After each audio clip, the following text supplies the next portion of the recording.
I personally at that time had a serious medical issue, and I went to the hospital, and they did a very, very difficult test on me. At that time, that test was not yet developed properly. And in the morning, after the test, my wife called the hospital to talk to me, and I didn't answer the phone. There was another man in the same room with me. So finally, after many rings, he answered the phone, and he says, he's sleeping. He said, wake him up. He said, I can't wake him up. He's sleeping. Anyways, to make a long story short, there was a code blue. I was in a coma, they said. They couldn't wake me up. They didn't know why. Maybe the anesthesia was too strong. Maybe the test didn't work.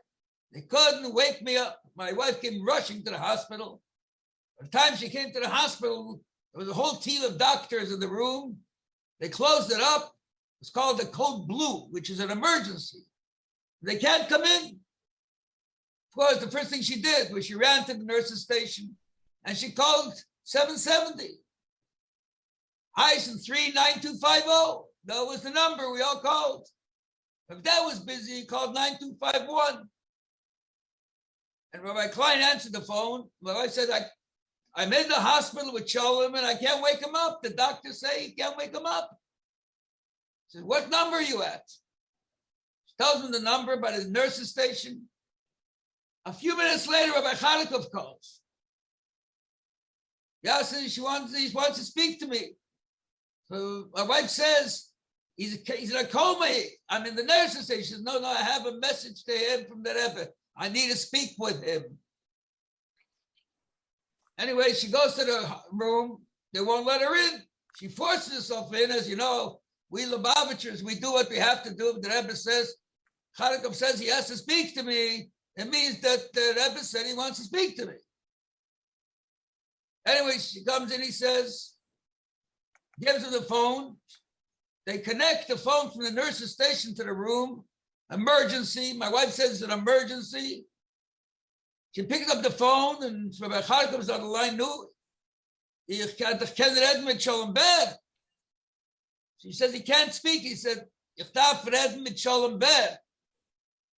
Puts the phone next to my ear, and the next thing I hear in the background, the Rebbe's voice, but he says, Branover is come to Miami, and I have to make sure that I introduce him to certain professors at the university. Dr. Way, he's talking, he's awake. So what is the point here? Why am I telling you the story?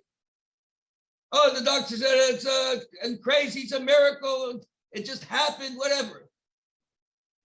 Chalikov didn't call me to say, how are you feeling? What is the doctor saying? He called to say what you need to do. Get out of your stupor. Get out of your coma. Get out of your Nadishkeit. You have a job to do. That's what the Rebbe wants from each and every one of us. We are living today in a time that we have with us the Rebbe's presence